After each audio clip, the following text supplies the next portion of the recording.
Guys, jumpa kembali dengan YouTuber NKRI untuk beberapa tanggapan terkait dengan berita-berita yang viral di tanah air kita, dan pastinya sapaan saya pertama-tama untuk kita semua yang ada di seluruh penjuru tanah air dan kita yang ada di berbagai pelosok dunia.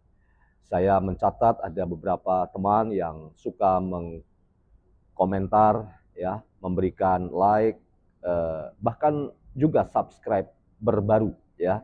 Ada yang dari Jeddah, dari Washington, ada yang dari Sydney, dan banyak tempat yang lainnya. Dan saya pastikan teman-teman, eh, channel ini adalah channel yang ingin turut serta dalam mengedukasi ruang publik eh, virtual kita agar kita menjadi orang-orang yang tetap bisa menjaga kewarasan sosial dari tekanan yang datang dari luar maupun dari dalam negeri yang membuat kontraksi-kontraksi dalam proses kita menjalankan tugas sebagai bagian dari partisipan aktif dalam penguatan demokrasi kita. Nah, kali ini teman-teman, diskusi kita adalah apa yang disampaikan oleh Rismon Sianipar yang hadir dalam eh, sebuah forum rakyat bersuara, sebuah forum debat, forum diskusi yang menghadirkan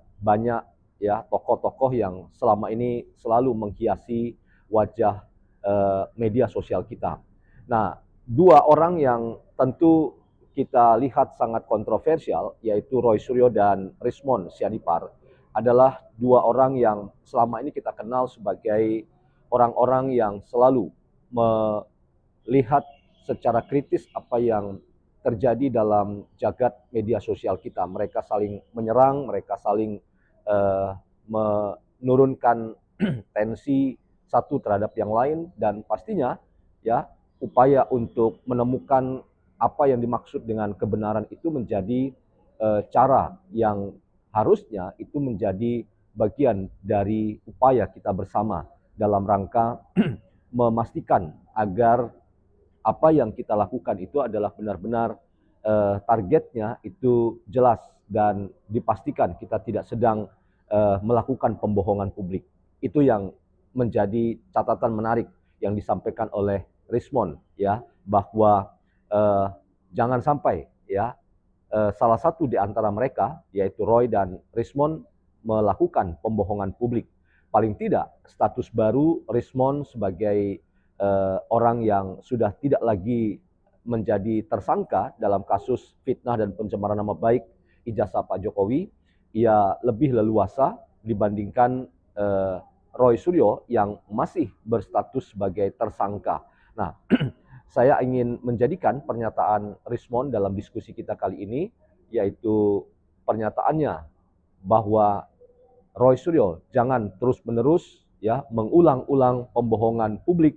Itu menjadi poin yang menurut saya sangat menohok dan langsung menghujam pada inti persoalan dari diskusi di rakyat bersuara itu. Kita akan bincang ini teman-teman. Selamat datang dalam channel YouTuber NKRI, sebuah perspektif filsafat dalam membaca fenomena sosial, politik, dan demokrasi di tanah air kita tanpa berpretensi untuk menggiring opini kita mempercayai pandangan-pandangan dalam channel ini. Sekali lagi teman-teman, terima kasih karena telah turut membesarkan channel ini, dan mari kita dukung terus proses penguatan demokrasi dengan kesantunan dan keadaban dalam berwacana. Teman-teman, kita akan simak apa yang dikatakan oleh Rismon berikut ini yang membuktikan bahwa ijazah Pak Jokowi itu punya emboss, punya watermark, dan garis lintasan merah yang selama ini selalu diulang-ulang, diglorifikasi untuk menyebut bahwa ijazah Pak Jokowi itu adalah ijazah pasar pramuka atau ijazah abal-abal atau ijazah bodong yang direkayasa oleh sejumlah pihak yang menjadi bagian dari persoalan yang terkait dengan ijazah ini. Nah, teman-teman, kita akan simak apa yang dikatakan oleh Rismon Sianipar berikut ini.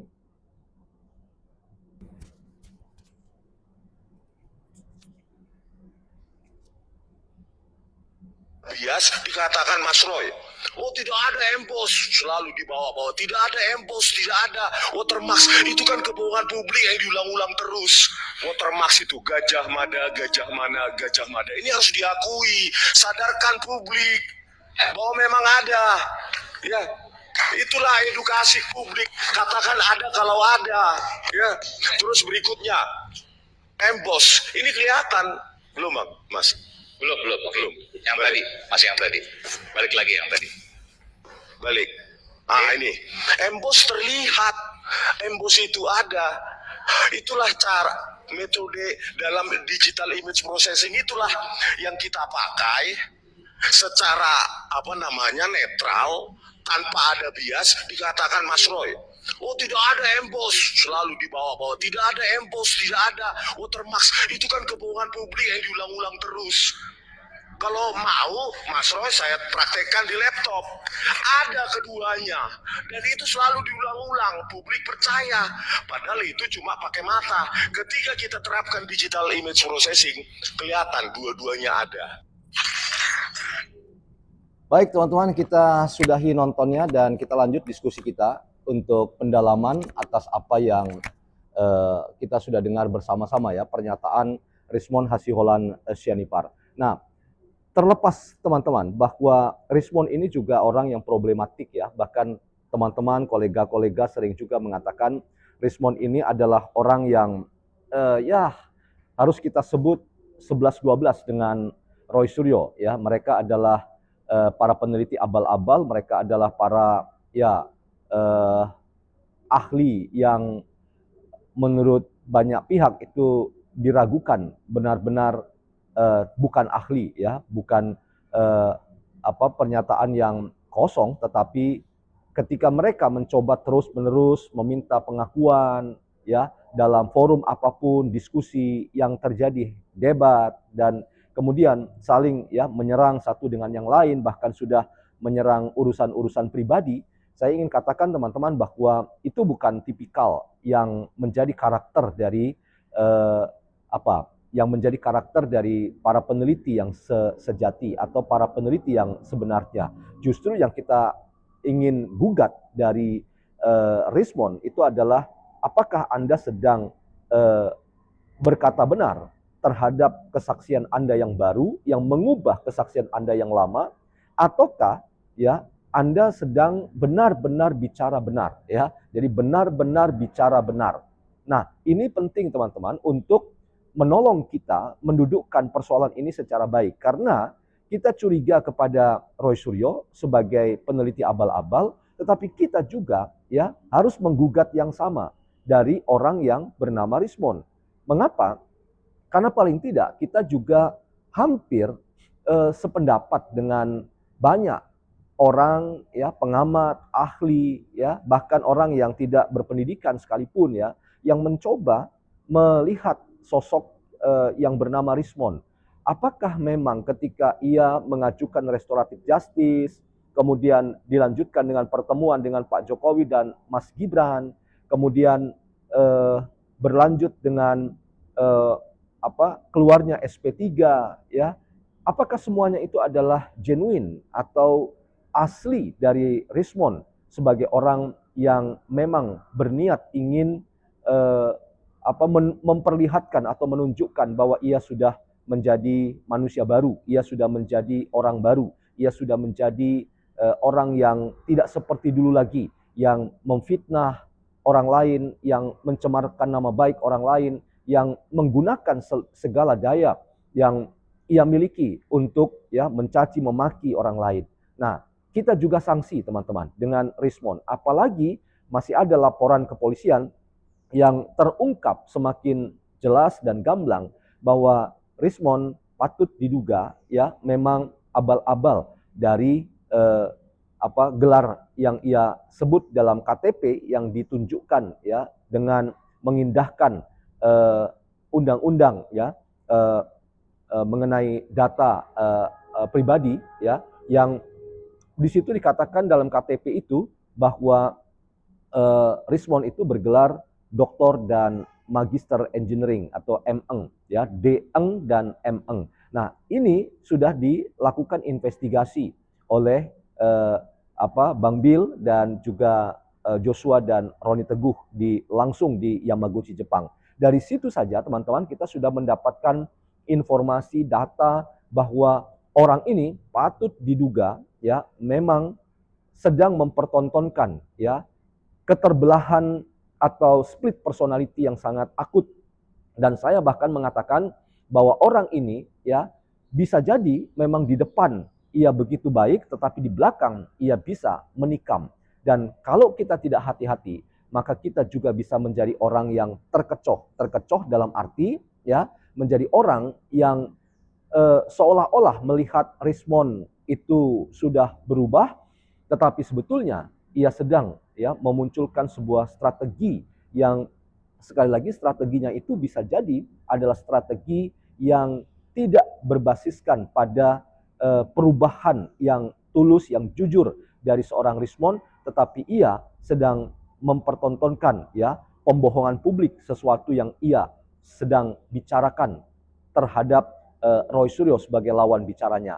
Nah, disinilah teman-teman kita jadi mengerti ya mengapa seorang Roy Suryo itu begitu ngotot ya untuk mempertanyakan apakah kapasitas kesaksian seorang Rismond atau pernyataan-pernyataan seorang Rismond yang mengaku diri sudah menemukan ya adanya emboss dan watermark dalam ijazah Pak Jokowi dari penelitian terbarunya ya yang ia tunjukkan tadi dan ia presentasikan itu benar-benar adalah sebuah proses penelitian yang benar ya, benar-benar sebuah proses penelitian yang benar, ataukah itu ya adalah sebuah gambaran Rismond yang saya katakan tadi, ia sedang melakukan tipuan terhadap diri kita dan ia sedang tidak berkata jujur terhadap diri kita atau terhadap kita semuanya. Nah, inilah yang saya ingin katakan dan saya ingin gugat ya kepada baik Roy Suryo maupun Rismond bahwa kalian ini sebetulnya adalah orang yang setali tiga uang,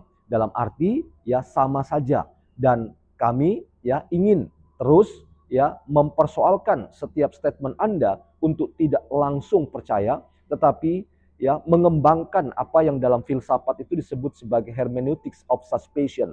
Artinya hermeneutik kecurigaan, memahami tetapi melalui perspektif kecurigaan. Kami tidak mau langsung percaya. Kami mengembangkan skeptisisme terhadap Anda berdua dan juga terhadap kepentingan-kepentingan politik yang mungkin ada pada masing-masing Anda berdua. Jadi terhadap Rismond kita menggugat, termasuk juga terhadap Roy Suryo, kami juga menggugat bahwa Anda tidak sedang bicara tentang kebenaran, tetapi kami sedang melihat bahwa Anda mempertontonkan arogansi dari pengetahuan yang Anda rasa bahwa Andalah satu-satunya pemilik dari kebenaran atau pengetahuan yang benar itu. Nah, teman-teman, kembali ke persoalan yang saya ingin katakan dan tegaskan ya dalam konteks kita bicara tentang proses-proses yang kita lihat dalam perdebatan-perdebatan di ruang publik. Apa yang dimaksud dengan edukasi publik? Nah, apa yang dikatakan oleh Rismond itu bisa jadi berbalik terhadap dirinya. Artinya, ya, dirinya itu juga perlu dipersoalkan apakah sedang ya melakukan edukasi publik. Kalau selama ini kita kenal Rismond penuh dengan dendam terhadap siapapun, dengan kata-kata, narasi-narasi yang penuh cacian makian. Apakah benar Rismond sedang mengedukasi kita semua? Atau ia sebetulnya sedang mempertontonkan sebuah penampilan yang tadi saya katakan ya, sebuah split personality dari kepribadian ganda yang itu sangat berbahaya sekali. Jadi di depan orang lain ya, katakanlah di depan Pak Jokowi, di depan Pak Gibran, ia begitu ya tulus ingin mengakui kesalahannya dan meminta maaf dan bahkan berjanji untuk ya menghadirkan penelitian terbaru yaitu bantahan terhadap buku Jokowi's White Paper dan Gibran Endgame. Tetapi apakah itu ya benar-benar adalah proses yang dibangun dari kesadaran ya yang tulus, yang murni, yang jujur, ataukah itu sedang mempertontonkan apa yang saya selalu ulang-ulang katakan sebagai problem serius dari wajah lain seorang Rismond, bahwa ia sedang ya menutupi sesuatu yang tidak jujur dan tidak benar, artinya ia sedang melakukan pembohongan publik terhadap kita semuanya. Jadi kita patut ya teman-teman mencermati dan mewaspadai sekaligus bahwa kedua orang ini ya, baik Roy maupun Rismond itu sama-sama problematik dalam rangka kita menemukan ya ijazah Pak Jokowi itu adalah ijazah yang dimiliki Pak Jokowi tanpa harus ya pertama-tama kita sudah menyimpulkan di awal bahwa ijazah itu pasti adalah ijazah palsu, baik nominal atau angka ya 99,9% palsu atau ya angkanya angkanya 93, sekian persen palsu atau seperti yang Rismond sendiri katakan 11.000 triliun persen palsu. Nah, kalau ini tidak kita lihat secara baik, maka sebetulnya kita sedang menonton ya, menonton orang-orang yang ingin menipu kita semuanya. Karena begini teman-teman, ketika kita coba menggunakan teori, misalnya teori kepribadian, maka kepribadian yang utuh itu adalah kepribadian yang dibangun di atas dasar kebenaran.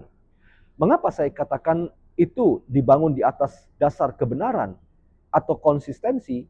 Paling tidak ia tidak akan ya seperti yang selalu dikatakan oleh Roy Suryo untuk berbicara tentang analisisnya terhadap Rismond ya, bahwa tidak boleh orang kalau ia mengaku benar maka gampang dan mudahnya ia melakukan translasi dan rotasi atas pikirannya sendiri.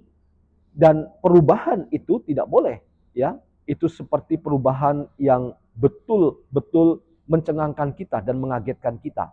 Kalau itu yang terjadi, maka kita patut curiga bahwa pasti ada kepentingan-kepentingan yang diselipkan terkait dengan apapun jargon yang Anda kedepankan. Misalnya kami peneliti, kami orang yang sedang menegakkan kebenaran, atau kami adalah orang yang sedang memperjuangkan moral duty ya, atau perjuangan moral, tugas moral yang Anda sedang lakukan. Semuanya itu omong kosong belaka kalau ya Anda sendiri sebetulnya adalah orang yang sedang tidak mempertontonkan apa yang baik dan apa yang benar terkait dengan apa yang Anda pahami sehubungan dengan persoalan ijazah Pak Jokowi. Jadi kalau kita ingin membedah keduanya, teman-teman, terkait dengan apa yang dikatakan oleh Rismond, ya, jangan lakukan pembohongan publik, ya, atau bahkan pembodohan publik, maka kita patut curiga bahwa kedua orang ini, baik Rismond maupun Roy Suryo, itu sama-sama bukan mengedukasi publik, tapi melakukan pembohongan publik. Dan kalau sudah seperti itu, maka saya ingin pastikan bahwa Anda mau jagoan ahli dalam bidang apapun, ya, telematika, atau Anda ahli dalam bidang digital processing, atau Anda ahli dalam bidang neuroscience atau neuropolitika, atau apapun, neuromatematik. Tetapi kalau itu tujuannya bukan dalam rangka ingin mengedukasi publik, maka Anda dan penelitian Anda itu tidak akan menghasilkan sesuatu yang berdampak baik dalam rangka kita memahami tentang apa yang benar dalam pernyataan Anda. Nah, teman-teman, kembali ke pernyataan Rismond. Jadi, ia bisa saja melakukan ya upaya mengcounter pendapat Roy Suryo bahwa tidak ada watermark, tidak ada emboss, tidak ada lintasan garis merah. Oke, tetapi harap dicatat bahwa apa yang dipahami oleh Roy Suryo tentang Rismond itu juga patut dilihat sebagai sebuah pendapat atau sebuah keyakinan yang juga mempertanyakan persoalan yang tak kalah hebatnya, bahwa ijazah Rismond itu patut diduga adalah ijazah abal-abal dari Universitas Yamaguchi di Jepang. Jadi dua orang ini sebetulnya adalah sama-sama problematik, 11-12, sama-sama adalah orang yang melakukan pembohongan publik. Jadi terhadap para pembohong publik, maka kita harus kedepankan apa yang saya selalu katakan, kita layak untuk menganggap nol apa yang mereka katakan.